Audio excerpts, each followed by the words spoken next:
नमस्कार दोस्तों, मैं कपिल नारायण त्रिपाठी आज आपके समक्ष विवेकानंद जी के द्वारा लिखी गई वेदांत किताब को पढ़ने जा रहा हूँ। मैं आपको पढ़कर सुनाऊंगा। चाहे तो आप वीडियो देख सकते हैं या फिर इस वीडियो को चलाकर कहीं पे अपना काम करते हुए इसे सुन सकते हैं। चलिए शुरू करते हैं। भारत में संप्रति जितने दार्शनिक संप्रदाय हैं वे सभी वेदांत दर्शन के अंतर्गत आते हैं। वेदांत की कई प्रकार की व्याख्याएं हुई हैं और मेरे विचार से वे सभी प्रगतिशील रही हैं। प्रारंभ में व्याख्या द्वैतवादी हुई, अंत में अद्वैतवादी। वेदांत का शाब्दिक अर्थ है वेद का अंत। वेद हिंदुओं के आदि धर्म ग्रंथ हैं। कभी कभी पाश्चात्य देशों में वेद को केवल ऋचाएं और कर्मकांड ही समझा जाता है, किंतु अब इनको अधिक महत्व नहीं दिया जाता और भारत में साधारणतः वेद शब्द से वेदांत ही समझा जाता है। यहाँ के टीकाकार जब धर्म ग्रंथों से कुछ उद्धृत करना चाहते हैं तो साधारणतः वे वेदांत से ही उद्धृत करते हैं। ये लोग वेदांत को शुद्ध कहते हैं। ऐसी बात नहीं है कि जो ग्रंथ वेदांत के नाम से विख्यात हैं उनकी रचनाएं वैदिक कर्मकांड के बाद हुई। ईशोपनिषद जो यजुर्वेद का 40वां अध्याय है, वेदों के प्राचीनतम अंशों में से एक है। ऐसे भी उपनिषद हैं जो ब्राह्मणों के अंश हैं। अन्य उपनिषद ना तो ब्राह्मणों के न वेद के अन्य भागों के ही अंतर्गत हैं, किंतु इससे यह नहीं समझा जाना चाहिए कि वे वेद के अन्य भागों से पूर्णतः स्वतंत्र हैं। यह तो हम जानते हैं कि वेद के अनेक भाग सर्वथा अप्राप्य हैं तथा अनेक ब्राह्मण भी नष्ट हो चुके हैं। अतः यह संभव है कि जो उपनिषद अब स्वतंत्र ग्रंथ जैसे प्रतीत होते हैं वे ब्राह्मणों के अंतर्गत रहे हों। ऐसे ब्राह्मण ग्रंथ लुप्त हो गए हैं, मात्र उपनिषद अवशिष्ट हैं और इन उपनिषदों को आरण्यक भी कहते हैं। व्यावहारिक रूप में वेदांत ही हिंदुओं का धर्म ग्रंथ है। जितने भी आस्तिक दर्शन हैं सभी इसी को अपना आधार मानते हैं। यदि उनके उद्देश्य के अनुकूल होता है तो बौद्ध तथा जैन भी वेदांत को प्रमाण मानकर उससे एक उदाहरण प्रस्तुत करते हैं। यद्यपि भारत के सभी आस्तिक दर्शन वेदों पर आधारित हैं, फिर भी उनके नाम भिन्न भिन्न हैं। अंतिम दर्शन जो व्यास का है, पूर्व प्रतिपादित दर्शनों की अपेक्षा वैदिक विचारों पर अधिक आधारित है। इसमें सांख्य और न्याय जैसे प्राचीन दर्शनों का वेदांत के साथ यथासंभव सामंजस्य स्थापित करने का प्रयत्न किया गया है। इसलिए इसे विशेष रूप से वेदांत कहा जाता है। आधुनिक भारतीयों के अनुसार व्यास सूत्र ही वेदांत दर्शन का आधार माना जाता है। विभिन्न भाष्यकारों ने व्यास के सूत्रों की व्याख्या विभिन्न प्रकार से की है। सामान्यतः अभी भारत में 3 प्रकार के व्याख्याकार हैं। उनकी व्याख्याओं से 3 दार्शनिक पद्धतियों एवं संप्रदायों की उत्पत्ति हुई है: द्वैत, विशिष्टाद्वैत तथा अद्वैत। अधिकांश भारतीय द्वैत एवं विशिष्टाद्वैत के अनुयायी हैं। अद्वैतवादियों की संख्या अपेक्षाकृत कम है। मैं इन 3 संप्रदायों की विचार पद्धतियों की चर्चा तुम्हारे सम्मुख करना चाहता हूँ। इसके पहले कि मैं ऐसा करूँ, मैं तुमको यह बतला देना चाहता हूँ कि इन तीनों वेदांत दर्शनों की मनोवैज्ञानिक पद्धति सांख्य की मनोवैज्ञानिक पद्धति के समान ही है। सांख्य दर्शन का मनोविज्ञान न्याय एवं वैशेषिक दर्शनों के मनोविज्ञानों के सदृश ही है। इनके मनोविज्ञानों में केवल गौण विषयों में भेद पाया जाता है। सभी वेदांती 3 बातों में एक मत है। ये सभी ईश्वर को, वेदों के शुद्ध रूप को तथा सृष्टि चक्र को मानते हैं। वेदों की चर्चा तो हम कर चुके हैं। सृष्टि संबंधी मत इस प्रकार है: समस्त विश्व का जड़ पदार्थ आकाश नामक मूल जड़ सत्ता के उद्भूत हुआ है। गुरुत्वाकर्षण, आकर्षण या विकर्षण, जीवन आदि जितनी शक्तियां हैं वे सभी आदि शक्ति प्राण से उद्धृत हुई हैं। आकाश पर प्राण का प्रभाव पड़ने से विश्व का सृजन प्रक्षेपण हुआ है। सृष्टि के प्रारंभ में आकाश स्थिर तथा अव्यक्त रहता है। बाद में प्राण ज्यों-ज्यों अधिकाधिक क्रियाशील होता रहता है। त्यों-त्यों अधिकाधिक स्थूल पदार्थ उत्पन्न होते हैं, यथा पेड़, पौधे, पशु, मनुष्य, नक्षत्र आदि। कालांतर में सृष्टि की प्रगति समाप्त हो जाती है। और प्रलय प्रारंभ होता है। सभी पदार्थ सूक्ष्माति सूक्ष्म रूपों को प्राप्त करते हुए मूलभूत आकाश एवं प्राण में परिवर्तित हो जाते हैं, तब नया सृष्टि चक्र प्रारंभ होता है। आकाश एवं प्राण के परे एक सत्ता है जिससे महत कहते हैं। महत आकाश एवं प्राण का निर्माण नहीं करता, स्वयं उसका रूप धारण कर लेता है। अब मैं मन, आत्मा और ईश्वर के संबंध में चर्चा करूंगा। सर्वमान्य सांख्य दर्शन के अनुसार चाक्षुष प्रत्यक्ष के लिए चक्षु जैसे उपकरणों की आवश्यकता होती है। इन उपकरणों के पीछे चाक्षुष स्नायु तंतु तथा उसके स्नायु केंद्र के दर्शनेंद्रिय हैं। यह बाह्य उपकरण नहीं है, फिर भी इनके बिना आंखें देख नहीं सकती। प्रत्यक्ष के लिए अन्य उपकरण की भी आवश्यकता होती है। इंद्रिय के साथ मन का संयोग भी आवश्यक है, फिर वृद्धि से भी संवेदना का संयोग आवश्यक है। किंतु मन की वह शक्ति जिससे रूप निर्धारण करने वाली प्रतिक्रिया उत्पन्न होती है, बुद्धि ही। बुद्धि के कारण जब प्रतिक्रिया उत्पन्न होती है, तब साथ ही साथ बाह्य जगत तथा अहंकार प्रतिभासित हो उठते हैं और तब इच्छा उत्पन्न होती है। मन के स्वरूप का वर्णन यहीं पूरा नहीं होता। जैसे प्रकाश के अनुक्रमिक संवेगों से रचित चित्र को संपूर्ण बनाने के लिए उसका किसी स्थिर आधार पर संगठित होना आवश्यक है, उसी प्रकार मन के लिए यह आवश्यक है कि उसके सभी प्रत्यय सम्मिलित हों और शरीर एवं मन से अपेक्षाकृत अधिक स्थिर सत्ता पर उनका प्रक्षेपण हो। ऐसी स्थिर सत्ता को पुरुष या आत्मा कहते हैं।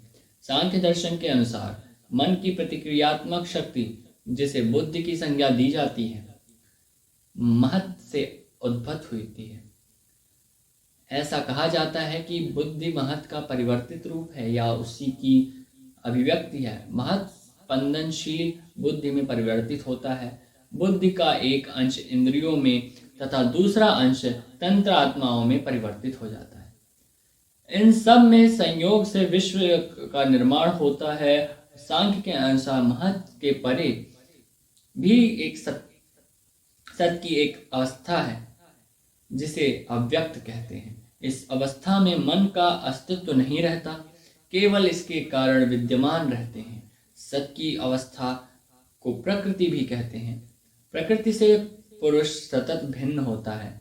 सांख्य के अनुसार पुरुष ही आत्मा है जो निर्गुण तथा सर्वव्यापी होता है।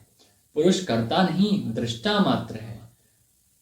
परंतु पुरुष का स्वरूप समझाने के लिए स्फटिक का उदाहरण दिया जाता है। स्फटिक स्वयं बिना रंग का होता है, किंतु यदि किसी रंग उसके समीप रखा जाता है तो वह उसी प्रकार के रंग में रंगा दिख पड़ता है।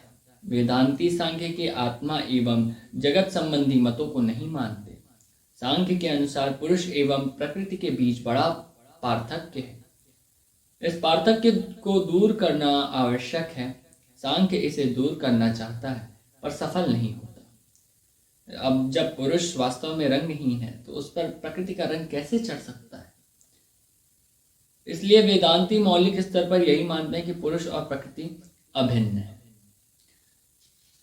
द्वैतवादी भी यह स्वीकार करते हैं कि आत्मन या ईश्वर संसार का केवल निमित्त कारण ही नहीं, उपादान कारण भी है।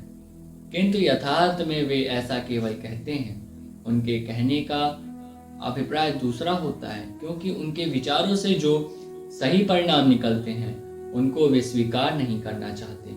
वे कहते हैं कि विश्व में 3 प्रकार की सत्ताएं हैं, ईश्वर, आत्मा और प्रकृति। और आत्मा मानो ईश्वर का शरीर है। इस कारण यह कहा जा सकता है कि ईश्वर और प्रकृति अभिन्न है। किंतु परमार्थ की दृष्टि से तो प्रकृति और आत्माओं में भिन्नता रह ही जाती है। सृष्टि चक्र के प्रारंभ होने पर वे व्यक्त रूप धारण कर लेती हैं और सूक्ष्मावस्था में ही रहती हैं। अद्वैत वेदांती आत्मा की इस व्याख्या को नहीं मानते और उनके मत का समर्थन तो प्रायः सभी उपनिषदों में पाया जाता है। उपनिषदों के आधार पर ही वे अपने दर्शन का प्रतिपादन करते हैं। सभी उपनिषदों का एक विषय है, उद्देश्य है, एक है।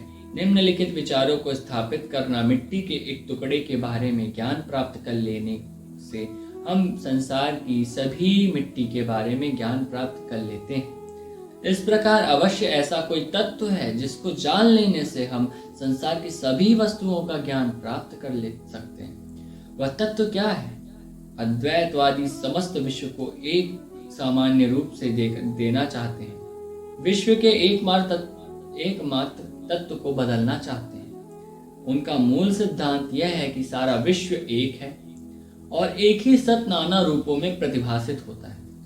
उनके अनुसार सांख्य की प्रकृति का अस्तित्व तो है, परंतु प्रकृति ईश्वर से अभिन्न है।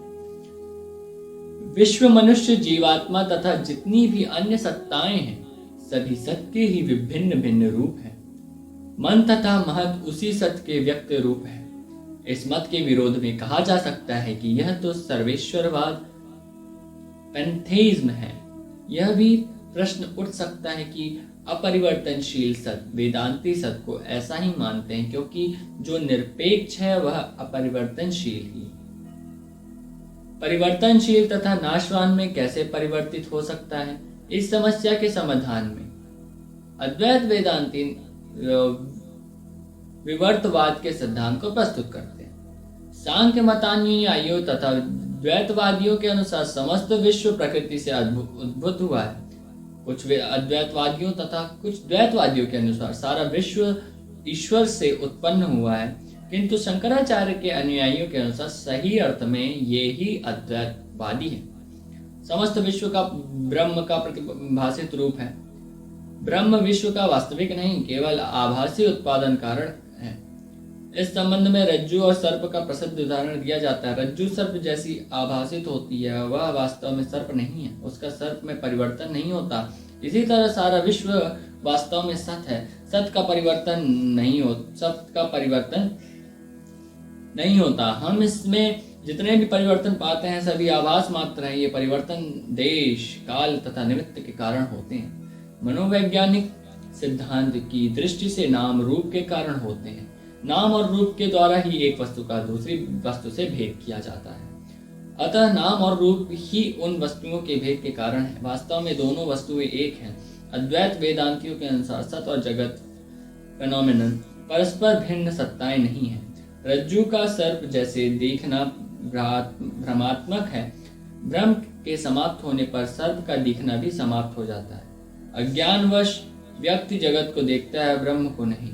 जब उसे ब्रह्म का ज्ञान होता है तब उसके लिए जगत नहीं होता। अज्ञान, जिसे माया कहते हैं, जगत का कारण है, क्योंकि इसी के कारण निरपेक्ष अपरिवर्तनशील सत्व्यक्त जगत के रूप में प्रतिभासित होता है। माया शून्य या असत नहीं है, यह सत भी नहीं है, क्योंकि निरपेक्ष अपरिवर्तनशील तत्व ही एकमात्र सत है। पारमार्थिक दृष्टि से तो माया को असत कहा जाना चाहिए, किंतु इसे असत भी नहीं कहा जा सकता, क्योंकि तब तो इसके कारण जगत का प्रतिभासित होना भी संभव नहीं हो सकता। अतः यह तो सत है ना असत है। वेदांत में इसे अनिर्वचनीय कहते हैं। यही जगत का यथार्थ कारण है। ब्रह्म उत्पादन कारण है, ब्रह्म उपादान कारण है और माया नाम रूप का कारण है। ब्रह्म नाना रूपों में परिवर्तित जैसा प्रतिभासित होता है। इस प्रकार अद्वैतियों के लिए जीवात्मा का स्वतंत्र अस्तित्व नहीं है। उनके अनुसार माया ही जीवात्मा के अस्तित्व का कारण है। पारमार्थिक दृष्टि से उनका अपना कोई अस्तित्व नहीं है। इस प्रकार सत्ता यदि केवल एक है तो यह कैसे संभव हो सकता है कि मैं एक पृथक सत्ता हूँ और तुम एक पृथक सत्ता हो? यथार्थ में हम लोग सभी एक हैं। हमारी अद्वैत दृष्टि ही सभी अनिष्ट का कारण है। जब भी मैं यह समझता हूँ कि मैं संसार से पृथक हूँ, तभी पहले भय उत्पन्न होता है और तब दुख का अनुभव होता है। जहाँ व्यक्ति दूसरे से सुनता है, दूसरे को देखता है, वह अल्प है। यहाँ व्यक्ति दूसरे को देखता नहीं, दूसरे को सुनता नहीं, वह भूमा है, वह ब्रह्म है। भूमा में परम सुख है, अल्प में नहीं। अद्वैत दर्शन के अनुसार परम तत्व के विघटन से सांसारिक नाम रूपों के प्रतिभासित होने के कारण मनुष्य का पारमार्थिक रूप छिप जाता है, पर उसमें वास्तविक परिवर्तन कदापि नहीं होता। निम्न से निम्न कीट में तथा उच्च से उच्च मनुष्य में एक ही आध्यात्मिक तत्व विद्यमान है। कीट निम्न कोटि का इसलिए है क्योंकि उसके देवत्व पर माया जनित अध्यास अधिक हो रहता है। जिस पदार्थ में इस तरह का अध्यास सब में से कम रहता है वह सबसे ऊंची कोटि का होता है। सभी वस्तुओं के पीछे उसकी इसी देवत्व का अस्तित्व है और इसी से नैतिकता का आधार प्रस्तुत होता है। दूसरों को कष्ट नहीं देना चाहिए। प्रत्येक व्यक्ति को अभिन्न समझकर उसके साथ प्रेम करना चाहिए क्योंकि समस्त विश्व मौलिक स्तर पर एक है। दूसरे को कष्ट देना अपने आप को कष्ट देना है। दूसरे के साथ प्रेम करना अपने आप से प्रेम करना है। इसी से अद्वैत नैतिकता का वह सिद्धांत उद्भूत होता है जिसका समाचार एक आत्मोसर्ग शब्द से में किया गया है। अद्वैतवादियों के अनुसार जीवात्मा ही दुखों का कारण है। व्यक्ति सीमित जीवात्मा के कारण मैं अपने को अन्य वस्तुओं से भिन्न समझता हूँ, अतः यही घृणा, ईर्ष्या, दुख, संघर्ष आदि अनिष्टों का कारण है। इसके परिहार से सभी संघर्ष, सभी दुख समाप्त हो जाते हैं, अतः इसका परिहार आवश्यक है। निम्न से निम्न सत्ताओं के लिए भी हमें अपने जीवन का उत्सर्ग करने को तत्पर रहना चाहिए। मनुष्य जब एक लघु कीट के लिए अपने जीवन तक का उत्सर्ग करने को तत्पर हो जाता है तो वह पूर्णत्व को प्राप्त हो जाता है। अद्वैतवादियों के अनुसार पूर्ण तत्व ही जीवन का अभीष्ट है। मनुष्य अब उत्सर्ग के योग्य हो जाता है तो उसके अज्ञान का आवरण दूर हो जाता है और वह अपने आप को पहचान लेता है। जीवन काल में ही उसे यह अनुभव हो जाता है कि उसमें और संसार में कोई अंतर नहीं। कुछ समय के लिए तो ऐसे व्यक्ति के लिए जगत का नाश हो जाता है और वह समझ लेता है कि उसका वास्तविक स्वरूप क्या है, किंतु जब तक उसके वर्तमान शरीर का कर्म अविष्ट रहता है तब तक उसे जीवन धारण करते रहना पड़ता है। ऐसी स्थिति में अविद्या का आवरण तो नष्ट हो चुका रहता है पर शरीर को कुछ अवधि के लिए रहना पड़ता है। इसे वेदांती जीवन मुक्ति कहते हैं। मनुष्य मरीच को देखकर कुछ समय के लिए भ्रम में अवश्य पड़ जाता है, किंतु एक दिन मरीच की विलीन हो जाती है। बाद में मरीचिका के सम्मुख आने पर भी मनुष्य भ्रम में नहीं पड़ता। मरीचिका जब पहली बार घटित होती है मनुष्य सत्य और मिथ्या में भेद नहीं कर सकता, किंतु जब एक बार नष्ट हो जाती है तब नेत्रादि इंद्रियों में वर्तमान रहने के कारण मनुष्य उसे देखता तो है पर उसे कारण भ्रम में नहीं पड़ता। अब तो उसे मरीचिका तथा वास्तविक जगत के भेद का ज्ञान प्राप्त रहता है, इसलिए अब वह मरीचिका के कारण भ्रम में नहीं पड़ता। इस प्रकार अद्वैत वेदांतियों के अनुसार व्यक्ति जब अपने आप का यथार्थ ज्ञान प्राप्त कर लेता है तो उसके लिए संसार का मानो लोप हो जाता है। संसार का फिर उसे प्रत्यक्ष होता है किंतु अब दुखमय नहीं रह जाता। जो संसार पहले दुखमय कारागार था अब वह सच्चिदानंद हो जाता है। अद्वैत के अनुसार सच्चिदानंद की अवस्था को प्राप्त करना ही जीवन का अभीष्ट। पहला पाठ खत्म हुआ, दूसरा पाठ है सर्वांग वेदांत। ये इनके अलग अलग भाषणों से जोड़ी गई किताब है। वेदांत विवेकानंद जी के अलग अलग भाषणों से जोड़कर ये किताब बनाई गई है। आशा है आपको ये किताब पसंद आई होगी। मैं इसे पढ़ रहा हूँ जिससे जिनके पास समय नहीं है इन्हें इस किताब को पढ़ने का और तो वो सुन सकते हैं इस वीडियो को कहीं कोने में रखकर अपने फ़ोन को।